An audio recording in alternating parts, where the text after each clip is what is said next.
Doctor Enrique Rojas, muy buenos días. Buenos días. Y gracias por acompañarnos este rato en Herrera en COPE. Doctor, le voy a hacer la misma pregunta que le hacía a los oyentes. ¿Cómo diría que se siente hoy? Bueno, yo, como soy psiquiatra y soy hijo de psiquiatra y padre de psiquiatra y de psicóloga, pues tengo la tendencia a explorarme a mí mismo y al mismo tiempo pues soy muy tolerante con mi forma de ser, ¿no? Yo lo que pasa es que tengo las ideas muy claras, conozco bastante bien mis limitaciones y mis posibilidades, entonces estoy contento con mi forma de ser, con mi personalidad, a pesar de que tengo pues fallos, limitaciones, las conoce mi mujer, que llevo 41 años con ella, mi mujer Isabel, que es parte fundamental de mi proyecto de vida y conoce pues muchas veces me dice no te agobies por esto ni por lo otro, ¿no? Yo tengo últimamente un poco de impaciencia a mis años, ¿no? Que de pronto quiero todo demasiado deprisa. Por ejemplo, en la consulta tenemos muchos pacientes, y queremos quedar bien con todos, hacerlo lo mejor posible y a veces las horas no cuadran, ¿no? Entonces, pero bueno, básicamente la exploración sentimental es un mar sin orillas. Bueno, usted ha hecho una guía para identificar sentimientos. Nos cuesta mucho identificar cómo nos sentimos, porque claro, usted tiene experiencia, usted trabaja en esto, se autoanaliza, sabe cuáles son, bueno, pues sus debilidades, sus fortalezas, pero a lo mejor no todos, ¿no? Nos cuesta identificar cómo nos sentimos. Claro, el libro, Comprende tus emociones, es un pequeño manual, es un atlas, es una geografía sobre las principales emociones, que son todas dobles, son bipolares. El amor y el desamor, la alegría y la tristeza, la paz y la ansiedad, la felicidad y el infortunio, la persona empática y la persona tóxica, ¿no? Y todo lo que se trata es de ser capaces nosotros de captar qué es lo que nos ocurre, ¿no? Con sencillez, con claridad, ¿no? Por ejemplo, uno de los temas más importantes de esta vida es el amor. Lo que el ser humano necesita es amor. Entonces muchas veces no nos damos cuenta que el amor hay que trabajarlo. Yo lo digo, el amor donde más se ve es en el amor de pareja, en el amor conyugal, el amor matrimonial. El amor es un trabajo artesanal, es decir, tarda uno mucho tiempo en entenderse con su marido, con su mujer, en saber gestionar las dificultades, los problemas, los misunderstandings, los malos entendidos, ¿no? Y es una tarea preciosa, muy bonita. En el templo de Apolo en Grecia, en el frontispicio, en Grecia hemos heredado el pensamiento, había una inscripción que decía, conócete a ti mismo, ¿no? Y es un principio fundamental. Que sepamos un poco cómo somos nosotros mismos es parte de la felicidad. ¿Y qué pasa entonces, doctor? ¿Qué nos pasa cuando no las comprendemos, cuando no le dedicamos ese tiempo, cuando no trabajamos para entenderlas y para saber lo que nos está pasando? Pues que nos metemos en un bosque, en una dirección muy negativa, ¿no? Por ejemplo, pensemos en la paz. Cuando tienes pocos años, cuando tienes 20 años, 25 años, la felicidad consiste en grandes emociones, aventuras extraordinarias, experiencias nuevas. Cuando tienes de 50 años en adelante, la felicidad consiste en paz interior, en serenidad, en sosiego, en equilibrio, ¿no? Y, por ejemplo, hay un capítulo largo en el libro sobre la felicidad y hay dos expresiones que yo utilizo mucho en el libro, que son la felicidad puntual y la estructural. La primera son momentos felices que son importantes en la vida. Felices Navidades, felices fiestas, feliz fin de semana. Son momentos en el que uno para el reloj y se distiende en un gozo especial. Y luego está la felicidad estructural, que es arqueo de caja, exploración de cómo va mi vida. Y ahí salen las cuentas importantes. Es decir, los dos grandes temas de la felicidad son tener una personalidad equilibrada, no perfecta, pero sí bien conjugada. Y en segundo lugar, tener un proyecto de vida, un programa en el que saltan, suben, bajan, se arremolinan 4 grandes temas, que son amor, trabajo, cultura y amistad. Y de ahí sale la felicidad, ¿no? Por lo tanto, la felicidad, decía Don Quijote, en las Horas de Camacho, dice una cosa que siempre me ha llamado la atención. Dice, la felicidad no está en la posada, sino en medio del camino. Es decir, la felicidad es una forma de entender la vida y la realidad personal. Qué bonito, para pensar. En su libro, doctor, habla de los arrepentimientos más comunes que tienen las personas en su lecho de muerte. Pero no hay que esperar a ese momento para arrepentirse. De no haber estado en el campo y haberme venido más pronto a la ciudad. Hombre, de muchas cosas. Por ejemplo, de no haber viajado más. Hay tantas cosas que ya ni me acuerdo, hijo. He tenido que trabajar en una oficina toda mi vida, pero me hubiera gustado eso, ser de esos que van a descubrir museos y que se encuentran cosas antiguas. El no ir a un instituto y estudiar y tener más cultura para poder desarrollarse uno mejor. Ser más de lo que soy, porque hubiera sido capaz de hacer algo más, pero las posibilidades no han podido ser. ¿Cuáles son esos arrepentimientos más comunes? Bueno, hay 3 o 4 que son claves. Hay una doctora española, Lourdes Díaz del Río, que ha sido directora del Centro de Cuidados Paliativos de Madrid, el Centro Laguna, y también varias enfermeras sudafricanas que han trabajado en este tema, que vienen citadas en el libro. La primera, es decir, cuando una persona está para morirse en el lecho de muerte con la tarjeta de embarque porque tiene una enfermedad ya que no tiene arreglo, la primera es haber trabajado demasiado. El primer arrepentimiento. El segundo es haberle dado una importancia excesiva a ciertas cosas que realmente no la tenían. Esto le llamo yo tener justeza de juicio. Tercero, no haber sabido disfrutar de la vida lo suficiente. Cuarto, no haber hecho en la vida lo que yo quería, sino lo que otros querían que yo hiciera, mi familia, mis padres, el entorno, ¿no? Y luego, en quinto lugar, hay una muy interesante que es no haber sabido encontrar respuestas a los grandes interrogantes de la vida. Ahí tendríamos el sentido de la vida, la espiritualidad. Es decir, muchas veces nos damos cuenta de que toda filosofía, esto es un tema muy importante, toda filosofía nace a orillas de la muerte. Cuando se muere alguien muy cercano, el padre, la madre, uno se plantea lo que es la vida. Dices, no te llevas nada, te llevan lo que has hecho por los demás, lo que te has volcado con otras personas, ¿no? Entonces, y esto es importante, descubrir qué hacemos aquí, qué sentido tiene, ¿no? El sentido espiritual de la vida me parece fundamental en el siglo XXI, no en el siglo pasado. Sí, claro. Quizás a lo mejor más incluso, ¿no? En el siglo XXI. Más incluso porque hoy hay una cosa que no ocurría antes, que es el bombardeo informativo. Yo recuerdo, yo soy hijo de psiquiatra. Mi padre, Luis Rojas Ballesteros, fue uno de los psiquiatras españoles. He sido alumno de López Ibor, de Vallejo Nájera, de otro psiquiatra muy importante en Madrid, Francisco Alonso Fernández. En 20 años, 25 años, la sociedad ha cambiado de una forma terrible. O sea, pensemos en las redes sociales, el bombardeo informativo, es decir, ¿quién hace la síntesis de una noticia detrás de otra? Hay una bulimia. Entonces, el que no sabe lo que quiere no puede ser feliz. Tener ideas claras, a dónde me dirijo, cuáles son mis cosas positivas y negativas, ¿no? Y luego, por ejemplo, esto que decíamos antes, la paz, lo contrario de la ansiedad. Pensemos, vivimos en la era del estrés. O sea, la gente va demasiado deprisa, corriendo, no hay tiempo para nada, ¿no? Pararte a pensar. Hoy ahí se ha puesto de moda en los últimos años la crisis de pánico, la crisis de ansiedad, que son episodios breves, todos tienen arreglo, pero produce un malestar extraordinario, que duran 2, 3, 4, 5 minutos y que de pronto esa persona tiene una tormenta psicológica y física muy fuerte. Taquicardia, sudoración, pellizco gástrico, dificultad respiratoria, sensación de falta de aire, temblores, y aparecen 3 espectros amenazadores en la crisis de pánico. Esto no lo dice el paciente, lo decimos los psiquiatras o los que atendemos a ese paciente, que son 3 cosas muy duras. El temor a la muerte, el temor a la locura y el temor a perder el control. Y asoman, saltan, suben, bajan y producen un malestar extraordinario. Sobre todo el miedo a perder el control, es decir, el desgobierno de uno mismo, ¿no? Es una experiencia inolvidable.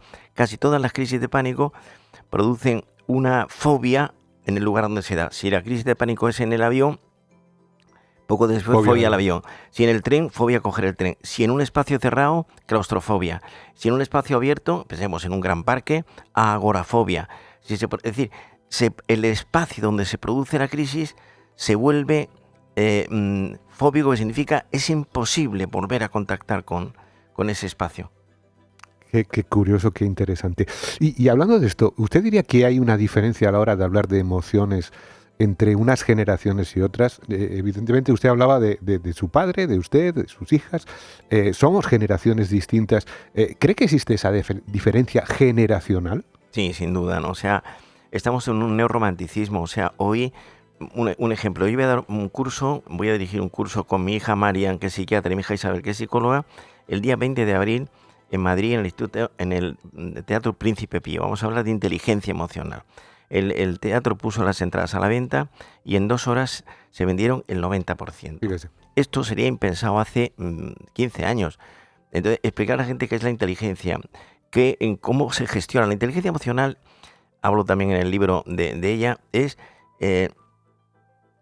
aquella modalidad que mezcla a la vez los instrumentos de la razón y las herramientas sentimentales y da lugar a una serie de lenguajes. Por ejemplo, el lenguaje verbal, te quiero, te necesito, perdona por esto que te hice. El lenguaje no verbal, la complicidad, el lenguaje epistolar, por ejemplo, qué maravilla escribirle a la mujer o al marido una nota que lo deja uno en la mesita de noche, en la almohada, perdona por lo que pasó el otro día, discúlpame. Es decir, esos lenguajes enriquecen la relación interpersonal, ¿no? Y por lo tanto, hoy estamos en un mundo distinto. Piense usted que el psiquiatra se ha convertido en el médico de cabecera. Cuando yo era joven, cuando yo estaba en el colegio, yo soy andaluz, recuerdo que en mi clase me decían mis compañeros, tendría yo 10, 12 años, hay que ver, tu padre ser médico de los locos. Y yo pensaba, digo, mi padre dedicarse a los locos. Hoy el psiquiatra es el family doctor, médico de cabecera. Sí, señor, porque hoy las nuevas generaciones no tienen ningún problema, además, a la hora de claro, hablar, antes, por ejemplo, de cómo nadie, se sienten. yo recuerdo haber oído, ahora ya no, pero hace tiempo decía, hay que ver fulanito de tal que tuvo que ir al psiquiatra. Oye, el psiquiatra va a todo el mundo. Pensemos, por ejemplo, en la seguridad social, las colas de espera por ansiedad, la depresión es una de las enfermedades importantes que existen. Y una cosa es la DEPE, la gente dice, los americanos han descrito la depresión del domingo por la tarde. Eso no es depresión. La depresión es una enfermedad del estado de ánimo que produce un bajón de una capacidad extraordinaria y aparece ideas de muerte, ideas de suicidio, la rotura de uno mismo y todas las herramientas de la psicología quedan tocadas, la percepción, la memoria, el pensamiento. Hoy se curan el 90% o más de las depresiones endógenas. El 90%. Bueno, doctor, hablando de generaciones, en su familia, lo hemos comentado antes, la psiquiatría es una constante, digamos, a lo largo de varias generaciones. Su padre, usted, su hija Marian, se dedican a esta especialidad. Mi hija Isabel. Y su hija Isabel. Es psicóloga. Bueno, pues precisamente hablando de Marian, el otro día estuvo aquí con nosotros. Es una manera de transmitir ideas que ayudan a que la gente en un mundo frenético, hiperestimulado, de repente piense. Y me parece maravilloso que podamos transmitir valores a través de la radio. Pues estuvo en este mismo estudio justo hace una semana, que estábamos celebrando el Día Mundial de la Radio. Nos contó que cuando era pequeña, la radio estaba siempre encendida en su casa y que escuchaba cuando daba entrevistas, ella le escuchaba. ¿Qué siente al ver la trayectoria de sus hijas? No, me emociona mucho. Yo recuerdo haber estado dando alguna conferencia en Madrid o en otros sitios y están mis hijas que tenían 12, 14 años y estaban conmigo mientras yo firmaba ejemplares y los dedicaba. Y me decía, mi hija María me decía, papá, pon una dedicatoria muy cariñosa a esta persona que está en la cola, que lleva media hora esperando, ¿no? Y es impresionante porque hoy las redes sociales han cambiado el mundo, ¿no? Entonces, Marian es una gran comunicadora, mi hija Isabel se mete muy bien, por ejemplo, en las crisis de pareja. Hoy hay que pensar que esto, en la época que yo estaba con mi padre o con López Ibor o con Vallejo Nájera, veíamos muy pocas crisis conyugales. Una cosa, hoy hay una especialidad que se llama así, crisis de pareja, en donde, por ejemplo, yo he estado con 2 directores de esas crisis en Washington, Gottman y Silver, que dirigen el Instituto de Psicología Conyugal de allí, y están solo dedicados a esto. Por ejemplo, hace poco me preguntaba un periodista, doctor, 3 consejos para una pareja con dificultades. 3. Primero, evitar discusiones innecesarias. En las parejas que funcionan bien se discute muy poco. Segundo, no sacar la lista de reproches del pasado. O sea, la colección de agravios debe estar bajo llave. Tercero, no convertir un problema en un drama.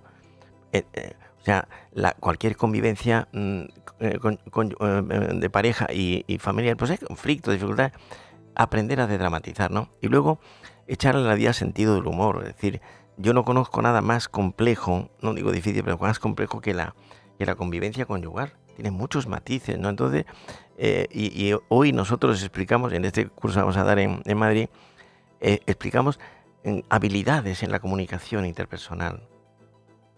Sí, entre las personas. Me llama la atención, antes lo mencionaba usted, en el libro se presentan prácticamente como binomios, ¿no? Amor, desamor, alegría, tristeza, paz, ansiedad, y los términos medios, y los grises. doctor? No, lógicamente existen. O sea, hay un espectro intermedio de emociones que van entre, por ejemplo, entre la felicidad y la infelicidad. O sea, la felicidad completa y total no existe, no se da en este barrio, se da en el otro mundo. ¿Por qué? Entre otras cosas, no se da porque hay un grupo de neurobiólogos americanos, a la cabeza está Marcus Reisle, que han descubierto que existe lo que se llama la voz interior negativa, que está movida por una serie de sustancias hormonales, el cortisol, la serotonina, la dopamina, y producen una alteración en la percepción de la realidad y da lugar a una especie de voz, que no llega a ser voz, es un susurro, que boicotea nuestra conducta y nos presenta la parte crítica. Por ejemplo, si yo doy una conferencia, esa voz interior en un momento dado me dice: hoy no has estado bien, se te ha secado la boca, a veces está un poco espeso. Una chica va a una fiesta, a una boda, y empieza esa voz interior negativa: hoy no estás mona, te ha salido un grano en la cara, el pelo no te ha quedado... Es decir, entonces esa voz interior es muy crítica con nosotros y nos quita la felicidad. Entonces, yo digo que hay que aspirar a una felicidad razonable, que es en que haya una buena proporción entre lo que uno ha deseado y lo que uno ha conseguido. Administración inteligente del deseo, ¿no? Entonces, la felicidad es estar contento con uno mismo al comprobar que las cosas van relativamente bien. Hay que huir de las expectación extraordinaria, ¿no? Y eso significa que tengo una personalidad relativamente equilibrada, me llevo bien conmigo mismo, y luego que mi proyecto de vida en esas 4 grandes áreas que yo he comentado está funcionando. La vida afectiva, pensemos el amor, o sea, la importancia que tiene trabajar el amor. Yo no creo en el amor eterno, yo creo en el amor que se trabaja día a día. Ahí entra, dice Goleman, el padre de la inteligencia emocional, cuidar los detalles pequeños es inteligencia emocional, es amor sin una fecha de caducidad. El trabajo, nos pasamos la vida trabajando, el amor por el trabajo bien hecho, no querer correr, ver en los demás la posibilidad de hacer algo por ello. La cultura sería el tercero. La cultura es libertad, la cultura es la estética de la inteligencia, y la cultura hoy es complicada porque hace falta apagar el móvil, las redes sociales, la televisión y la dirección hacia un libro. Yo me impresiona, por ejemplo, yo educo a mis hijas, yo tengo 4, en esto, ¿no? En sentarnos los sábados oyendo a Mozart, a Beethoven, a Brahms, y cada uno con un libro en la mano y leyendo. Y yo siempre le pregunto a mis hijas o a mi mujer, digo, ¿qué libro estás leyendo ahora? ¿Qué novela? Siempre tenemos 2 o 3 libros en la mano, ¿no? La cultura te hace volar, ¿no? Y luego finalmente la amistad es fundamental, y la amistad es donación y confidencia. Nota a pie de página: no hablar nunca mal de nadie, aunque te lo pongan en bandeja. Me voy a quedar con eso. Fíjate, voy a decir una cosa. La amistad se hace de confidencias y se deshace con indiscreciones. El hablar mal de la gente, ¿cuántas veces lo vemos, ¿no? Yo, por ejemplo, en la revista del Corazón me da mucha pena que a veces la vida se convierte en un patio de vecindad. La vida de los famosos, me decía un periodista, de cuyo nombre no quiero acordarme, me decía: me interesa mucho la vida de los famosos rota, saltando por los aires. Quiero contarla con detalle. Doctor, en Herrera en COPE lanzamos una pregunta que ha dejado el entrevistado que estaba en este mismo sitio que usted está sentado, pero en el día anterior. Ayer estuvo con nosotros en el programa La Gaviota Viajera. Es un matrimonio que ha decidido vivir los últimos años de su vida en una autocaravana mientras viajan por el mundo. Y así está encontrando la felicidad. Bueno, esta es la pregunta que dejaron. Cuando llegue ese momento en el que no te apetezca casi ni andar, ¿dónde piensas parar? ¿Dónde piensas estar? Bueno, yo creo que ahí entra, hay un poeta español del siglo de oro que decía: volé tan alto, que le di a la caza alcance. Yo creo que ahí está la visión espiritual, es decir, para el mundo judío-cristiano, nada hay tan importante como tener las ideas claras, ¿no? Y nosotros somos hijos del mundo hebreo y del mundo cristiano, ¿no? Y yo me iría ahí, es decir, me sumerjo en esas aguas maravillosas que es la paz interior, ¿no? Yo soy el camino, la verdad y la vida, decía el padre del pensamiento cristiano. Yo me refugio ahí, ¿no? Siendo yo una persona del siglo XXI, porque yo me considero un hombre moderno, un hombre de mi tiempo, pero el tener un sentido espiritual de la vida te hace volar, te da libertad, tienes otra visión, tienes una carta escondida en la bocamanga que te hace convertir todo lo que haces en una pirueta inteligente y valiosa.